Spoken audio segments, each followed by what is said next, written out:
ਸਤਿ ਸ਼੍ਰੀ ਅਕਾਲ, ਨਮਸਕਾਰ, ਇਸਤਕਬਾਲ। ਸਵਾਗਤ ਹੈ ਤੁਹਾਡਾ ਸਾਰਿਆਂ ਦਾ ਅਨਅਕੈਡਮੀ ਪੰਜਾਬ ਦੇ ਵਿੱਚ ਲੈਟਸ ਕ੍ਰੈਕ ਪੰਜਾਬ ਐਗਜ਼ਾਮ ਦੇ ਵਿੱਚ। ਮੈਂ ਹਾਂ ਜੀ ਗਗਨ ਫਿਰਦੌਸੀ, ਤੁਹਾਡਾ ਪੰਜਾਬੀ ਮੈਂਟਰ। ਸਵਾਗਤ ਕਰਦਾ ਅੱਜ ਦੀ ਸੈਸ਼ਨ ਦੇ ਵਿੱਚ।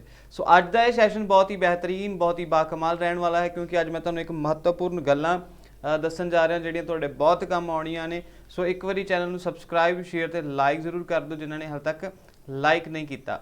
ਠੀਕ ਹੈ ਜੀ। ਸੋ ਅੱਜ ਦਾ ਜਿਹੜੀ ਇੱਕ ਸੈਸ਼ਨ ਹੈ, ਇਹਦੇ ਵਿੱਚ ਬੇਸਿਕਲੀ ਮੈਂ ਤੁਹਾਨੂੰ ਮਹੱਤਵਪੂਰਨ ਟੈਕਨੀਕਸ ਦੱਸ ਸਕਦਾ ਹਾਂ ਕਿ ਤੁਸੀਂ ਕਿੱਦਾਂ ਪੇਪਰ ਏ ਨੂੰ ਵਧੀਆ ਢੰਗ ਦੇ ਨਾਲ ਬਹੁਤ ਹੀ ਘੱਟ ਦਿਨਾਂ 'ਚ ਕਰ ਸਕਦੇ ਹੋ। ਜਿਹੜੇ ਐਗਰੀਕਲਚਰ ਦਾ ਇੱਕ ਐਗਜ਼ਾਮ ਹੋਣ ਵਾਲਾ ਹੈ, ਐਗਰੀਕਲਚਰ ਸਬ ਇੰਸਪੈਕਟਰ ਦਾ, ਤਾਂ ਉਹਦੇ ਲਈ ਇਹ ਵੀਡੀਓ ਬਹੁਤ ਹੀ ਲਾਹੇਵੰਦ ਹੋਊਗੀ। ਪਹਿਲਾਂ ਤਾਂ ਤੁਸੀਂ ਆਪਣੇ ਸਾਰੇ ਜਿੰਨੇ ਵੀ ਯਾਰ ਦੋਸਤ ਆ ਉਹਨਾਂ ਦੇ ਨਾਲ ਲਾਈਕ, ਸ਼ੇਅਰ, ਸਬਸਕ੍ਰਾਈਬ ਕਰ ਦਿਓ। ਔਰ ਮੈਂ ਪੂਰੀ ਕੋਸ਼ਿਸ਼ ਕਰੂੰਗਾ ਕਿ ਅਗਰ ਡੇਲੀ ਤੁਸੀਂ ਮੇਰੀ ਕਲਾਸ ਲਾਉਂਦੇ ਹੋ ਤਾਂ ਵਿਦਿਨ, ਜਿਵੇਂ ਤੁਹਾਡਾ 27-28 ਨੂੰ ਜੇ ਪੇਪਰ ਆ, ਤਾਂ ਤੁਸੀਂ 10 ਜਾਂ ਫਿਰ 5-6 ਦਿਨਾਂ ਦੇ ਵਿੱਚ ਆਰਾਮ ਨਾਲ ਆਪਣਾ ਜਿਹੜਾ ਸਿਲੇਬਸ ਆ ਉਹਨੂੰ ਰਿਵਾਈਜ਼ ਕਰ ਸਕਦੇ ਹੋ। ਸੋ ਲਾਈਕ ਕਰ ਦਿਓ, ਸੈਸ਼ਨ ਨੂੰ ਸ਼ੇਅਰ ਕਰ ਦਿਓ। ਜਿਨ੍ਹਾਂ ਨੇ ਸਬਸਕ੍ਰਾਈਬ ਨਹੀਂ ਕੀਤਾ, ਸਬਸਕ੍ਰਾਈਬ ਕਰ ਦਿਓ।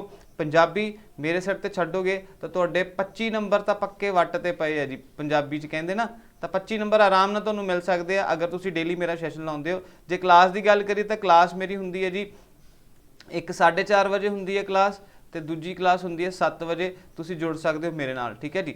ਤਾਂ ਹੁਣ ਗੱਲ ਕਰਦੇ ਹਾਂ ਜਿਹੜਾ ਪੰਜਾਬੀ ਪੇਪਰ ਏ ਆ। ਬੇਸਿਕਲੀ ਏ ਪੇਪਰ ਨੂੰ ਆਪਾਂ ਮੇਨ ਟਾਰਗੇਟ 'ਚ ਰੱਖਦੇ ਹਾਂ, ਅਤੇ ਬੀ ਮਹੱਤਵਪੂਰਨ ਜਾਣਕਾਰੀ ਸ਼ੁਰੂ ਕਰਨ ਤੋਂ ਪਹਿਲਾਂ ਆਪਾਂ ਨੂੰ ਚੀਜ਼ਾਂ ਨੂੰ ਦੇਖਣਾ ਪਊਗਾ ਕਿ ਸਾਡੀ ਜਿਹੜੀ ਓਵਰਆਲ ਸਟ੍ਰੈਟਜੀ ਉਹ ਕਿਵੇਂ ਦੀ ਹੋਣੀ ਚਾਹੀਦੀ ਹੈ।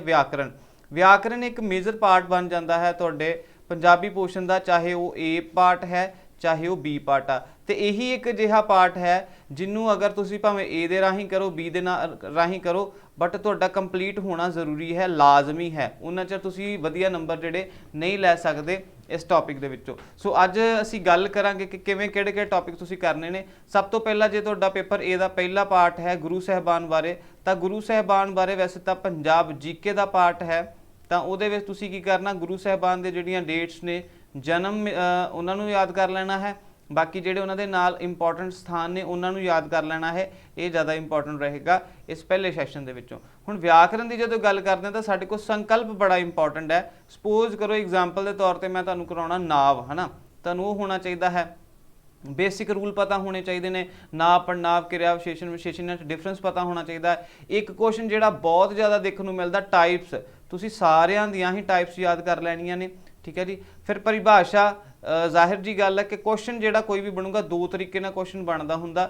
ਜਾਂ ਤਾਂ ਐਗਜ਼ਾਮੀਨਰ ਤੁਹਾਨੂੰ ਪਰਿਭਾਸ਼ਾ ਪੁੱਛੂਗਾ, ਬਟ ਇਹਦੀ ਪੋਸੀਬਿਲਿਟੀ ਜਿਹੜੀ ਆ 20% ਹੈਗੀ ਆ, ਤੇ ਜ਼ਿਆਦਾ ਉਦਾਹਰਨਾਂ ਪੁੱਛੀਆਂ ਜਾਂਦੀਆਂ ਨੇ। ਫੋਰ ਐਗਜ਼ਾਮਪਲ, ਜੇ ਆਪਾਂ ਨਾਉਨ ਦੀ ਗੱਲ ਕਰੀ ਤਾਂ ਉਹ ਤੁਹਾਨੂੰ ਕਹਿੰਦਾ ਕਿ ਖਾਸ ਨਾਮ ਕੀ ਹੁੰਦਾ ਹੈ, ਵੀ ਜਿਹੜਾ ਕਿਸੇ ਖਾਸ ਵਿਸ਼ੇਸ਼ ਵਿਅਕਤੀ ਦੇ ਨਾਮ ਦੇ ਲਈ ਵਰਤਿਆ ਜਾਂਦਾ ਹੈ। ਤਾਂ ਜੇ ਉਹਨੇ ਪੁੱਛ ਲਿਆ ਕਿ ਅੰਮ੍ਰਿਤਸਰ ਦੱਸੋ, ਹੈ ਨਾ, ਠੀਕ ਹੈ, ਤਾਂ ਉਹ ਅੰਮ੍ਰਿਤਸਰ ਕੀ ਹੈ, ਖਾਸ ਨਾਮ। ਸੋ ਇਦਾਂ ਦੇ ਪਰਿਭਾਸ਼ਾ ਤੇ ਉਦਾਹਰਨ ਬੇਸ ਦੇ ਸਵਾਲ ਸਾਨੂੰ ਦੇਖਣ ਨੂੰ ਮਿਲਣਗੇ ਸਾਡੀ ਵਿਆਕਰਨ ਦੇ ਵਿੱਚ। ਹੁਣ ਸਾਨੂੰ ਪਤਾ ਕਿ ਵਿਆਕਰਨ ਦੇ 4 ਪਾਰਟ ਹੁੰਦੇ ਨੇ, ਤਾਂ ਉਹਦੇ ਵਿੱਚ ਜਿਹੜਾ ਪਹਿਲਾ ਪਾਰਟ, ਜਾਂ ਫਿਰ ਆਪਾਂ ਓਵਰਵਿਊ ਜੇ ਕਰਨਾ ਹੋਵੇ, ਤਾਂ ਸਾਡੇ ਜ਼ਿਹਨ 'ਚ ਇਹ ਚੀਜ਼ਾਂ ਹੁੰਦੀਆਂ ਨੇ ਕਿ ਅਸੀਂ ਕਿਹੜੀ ਚੀਜ਼ ਨੂੰ ਪਹਿਲਾਂ ਸ਼ੁਰੂ ਕਰੀਏ ਤੇ ਕਿਹੜੀ ਨੂੰ ਬਾਅਦ 'ਚ ਕਰੀਏ, ਜਾਂ ਕਿਵੇਂ ਇਹਨਾਂ ਸਾਰਿਆਂ ਨੂੰ ਆਪਾਂ ਸ਼ੁਰੂ ਕਰੀਏ। ਤਾਂ ਆਪਾਂ ਸੀਕੁਐਂਸ ਵਾਈਜ਼ ਚੱਲਣਾ। ਧੁਨੀ ਬੋਧ ਇਜ਼ ਵੈਰੀ ਇੰਪੋਰਟੈਂਟ, ਬਟ ਇਹ ਜਿਹੜਾ ਨਾ ਥੋੜਾ ਜਿਹਾ ਟਫ ਹੈ, ਇਹਨੂੰ ਟਾਈਮ ਯੂਟੀਲਾਈਜੇਸ਼ਨ ਜ਼ਿਆਦਾ ਆ।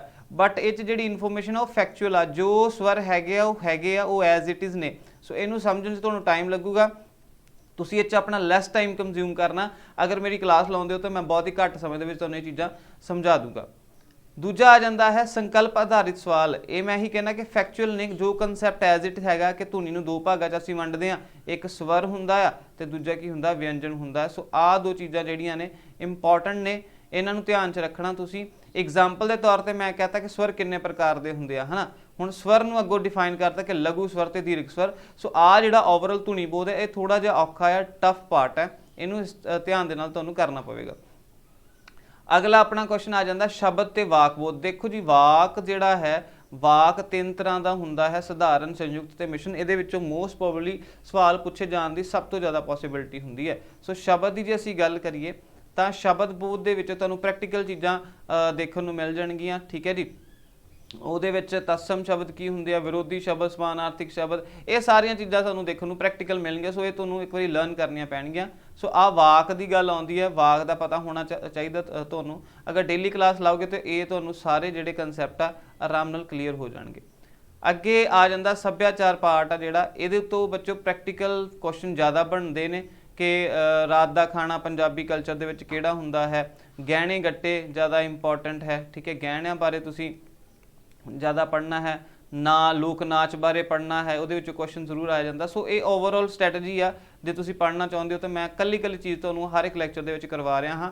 ਜਿਵੇਂ ਐਗਜ਼ਾਮਪਲ ਦੇ ਤੌਰ ਤੇ ਜੇ ਗੱਲ ਕਰੀਏ ਤਾਂ ਪੁੱਛਿਆ ਜਾਂਦਾ ਕਿ ਜਿਹੜਾ ਝੂਮਰ ਹੈ ਇਹ ਕਿਸ ਇਲਾਕੇ ਦਾ ਨਾਚ ਮੰਨਿਆ ਜਾਂਦਾ ਹੈ। ਸੋ ਇਹ ਤੁਸੀਂ ਚੀਜ਼ ਨੂੰ ਧਿਆਨ 'ਚ ਦੇਖਣਾ।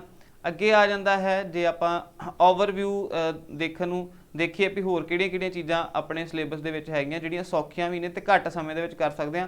ਉਹ ਪਿਆਰੇ ਬੱਚੇ ਹੈਗੇ ਮੁਹਾਵਰੇ ਤੇ ਅਖਾਣ, ਬਸ ਇੱਕ ਰੀਡਿੰਗ ਲੈ ਲਓ ਤਾਂ ਮਾੜਾ ਇਹਨਾਂ ਨੂੰ ਰੱਟੇ ਨਹੀਂ ਲਾਉਣੇ, ਬਸ ਯਾਦ ਕਰ ਲਓ। ਟਰਾਂਸਲੇਸ਼ਨ ਦੇ ਲਈ ਤੁਹਾਨੂੰ ਪਤਾ ਹੋਣਾ ਚਾਹੀਦਾ ਕਿ ਅੰਗਰੇਜ਼ੀ ਵਿੱਚ ਪਾਸਟ, ਪ੍ਰੈਜ਼ੈਂਟ ਤੇ ਫਿਊਚਰ ਔਰ ਪੰਜਾਬੀ ਦੇ ਨਾਲ ਕੀ ਤਾਲੁਕਾਤ ਨੇ। ਸ਼ੁੱਧ ਜੇ ਤੁਸੀਂ ਕਰਨੇ ਆ ਤਾਂ ਇਹਦੇ ਵਿੱਚ ਇੱਕ ਸਟ੍ਰੈਟਜੀ ਕੰਮ ਆਉਂਦੀ ਆ ਕਿ ਹਮੇਸ਼ਾ ਕਦੀ ਵੀ ਸ਼ੁੱਧ ਕਰਨ ਲਈ ਮੌਖਿਕ ਪ੍ਰਗਟਾ ਵੱਲ ਧਿਆਨ ਨਹੀਂ ਦੇਈਦਾ, ਅਸਲ ਮਿਆਰੀ ਲਿਖਤ ਸਾਹਿਤਕ ਟਕਸਾਲੀ ਬੋਲੀ ਵੱਲ ਧਿਆਨ ਦੇਈਦਾ ਕਿ ਕਿਸੇ ਚੀਜ਼ ਨੂੰ ਕੀ ਕਿਹਾ ਜਾਂਦਾ ਐਕਚੁਅਲ 'ਚ। ਕਿਉਂਕਿ ਹੁਣ ਕੋਈ ਚੀਜ਼ ਆ ਮੰਨ ਲਓ ਕਿ ਆਪਣਾ ਸਟੇਸ਼ਨ ਹੈ, ਸਟੇਸ਼ਨ ਨੂੰ ਕਈ ਹੁਣ ਟੇਸ਼ਨ ਵੀ ਕਹਿ ਦਿੰਦੇ ਆ ਨਾ, ਤਾਂ ਉਹ ਤੁਸੀਂ ਮੌਖਿਕ ਪ੍ਰਗਟਾਅ ਵੱਲ ਨਹੀਂ ਜਾਣਾ, ਤੁਸੀਂ ਜਾਣਾ ਕਿ ਸਾਹਿਤਕ ਰੂਪ ਦਾ ਕੀ ਹੈ। ਸੋ ਇਹ ਓਵਰਵਿਊ ਆ ਵੀ ਤੁਸੀਂ ਘੱਟ ਸਮੇਂ ਦੇ ਵਿੱਚ ਪੰਜਾਬੀ ਜਿਹੜਾ ਪੇਪਰ AI ਨੂੰ ਕਿੱਦਾਂ ਕਰ ਸਕਦੇ ਹੋ। ਬਾਕੀ ਮੈਂ ਤੁਹਾਡੇ ਨਾਲ ਆ, ਤੁਸੀਂ ਜ਼ਰੂਰ ਜੁੜੋ ਯਾਰ ਮੇਰੇ ਨਾਲ ਡੇਲੀ ਪੰਜਾਬੀ ਕਲਾਸ ਦੇ ਵਿੱਚ। ਇਹ ਟਾਈਮ ਹੈਗਾ 4:30 ਵਜੇ ਸ਼ਾਮੀ ਤੇ 7 ਵਜੇ ਸ਼ਾਮੀ, ਇਹ 2 ਕਲਾਸਾਂ ਲੱਗਦੀਆਂ ਨੇ। ਅਗਰ ਤੁਸੀਂ ਇਹਨਾਂ ਦੇ ਵਿੱਚੋਂ ਇਹ ਦੋਨੇ ਕਲਾਸਾਂ ਲਾ ਲੈਂਦੇ ਹੋ ਤਾਂ ਮੈਨੂੰ ਲੱਗਦਾ ਕਿ ਤੁਸੀਂ ਆਰਾਮ ਨਾਲ ਜਿਹੜਾ ਹੈ ਆਪਣਾ ਪੇਪਰ ਜਿਹੜਾ ਬਹੁਤ ਘੱਟ ਸਮੇਂ ਦੇ ਵਿੱਚ ਕਲੀਅਰ ਕਰ ਸਕਦੇ ਹੋ। ਤੇ ਮੈਂ ਸਪੈਸ਼ਲੀ ਉਹਨਾਂ ਵਿਦਿਆਰਥੀਆਂ ਲਈ ਇਹ ਟਾਰਗੇਟਡ ਰੱਖੂੰਗਾ ਜਿਨ੍ਹਾਂ ਦੇ ਐਗਜ਼ਾਮ ਨੇ, ਚਾਹੇ ਉਹ ਐਗਰੀਕਲਚਰ ਨੇ, ਚਾਹੇ PSSB ਆ, ਕੋਈ ਵੀ ਐਗਜ਼ਾਮ ਆ, ਉਹਨਾਂ ਨੂੰ ਮੱਦੇਨਜ਼ਰ ਜ਼ਿਆਦਾ ਰੱਖ ਕੇ ਆਪਣੀ ਜਿਹੜਾ ਬਣਾਵਾਂਗੇ ਅਸੀਂ PPT ਵਗੈਰਾ। ਤੇ ਬਾਕੀ ਬਹੁਤ ਸ਼ੁਕਰੀਆ ਤੁਹਾਡਾ ਸਾਰਿਆਂ ਦਾ ਮੇਰੇ ਨਾਲ ਇਸ ਸੈਸ਼ਨ ਦੇ ਵਿੱਚ ਜੁੜਨ ਦੇ ਲਈ। ਬਟ ਤੁਹਾਡੇ ਤੋਂ ਇੱਕ ਹੀ ਚੀਜ਼ ਮੰਗਦਾ ਕਿ ਯਾਰ ਪੰਜਾਬੀਅਤ ਲਈ ਆਪਾਂ ਕੰਮ ਕਰੀਏ, ਆਪਾਂ ਪੰਜਾਬੀ ਦੇ ਵਾਰਿਸ ਹਾਂ। ਤੇ ਇਸ ਵੀਡੀਓ ਨੂੰ ਸ਼ੇਅਰ ਜ਼ਰੂਰ ਕਰ ਦਿਓ ਆਪਣੇ ਯਾਰਾਂ ਦੋਸਤਾਂ ਦੇ ਨਾਲ ਜਿਹੜੇ ਪੇਪਰਾਂ ਦੀਆਂ ਤਿਆਰੀਆਂ ਕਰ ਰਹੇ ਨੇ, ਪੰਜਾਬੀ ਦੇ ਪੇਪਰ ਦੀ ਤਿਆਰੀ ਕਰ ਰਹੇ ਨੇ ਜਾਂ ਫਿਰ ਹੋਰ ਪੰਜਾਬ ਗਵਰਨਮੈਂਟ ਐਗਜ਼ਾਮ ਦੀ ਤਿਆਰੀ ਕਰ ਰਿਹਾ, ਤਾਂ ਕਿ ਉਹਨਾਂ ਸਾਰਿਆਂ ਦੇ ਲਈ ਇਹ ਲਾਹੇਵੰਦ ਹੋਏ। ਤੇ ਸਬਸਕ੍ਰਾਈਬ ਤੇ ਲਾਈਕ ਜ਼ਰੂਰ ਕਰ ਦਿਓ ਚੈਨਲ ਨੂੰ ਜਿਨ੍ਹਾਂ ਨੇ ਹਾਲੇ ਤੱਕ ਨਹੀਂ ਕੀਤਾ। ਸੋ ਬਹੁਤ ਸ਼ੁਕਰੀਆ ਤੁਹਾਡਾ ਸਾਰਿਆਂ ਦਾ ਅਗੇਨ ਮੇਰੇ ਨਾਲ ਇਸ ਸੈਸ਼ਨ ਦੇ ਵਿੱਚ ਜੁੜਨ ਦੇ ਲਈ। ਸਤਿ ਸ਼੍ਰੀ ਅਕਾਲ ਜੀ।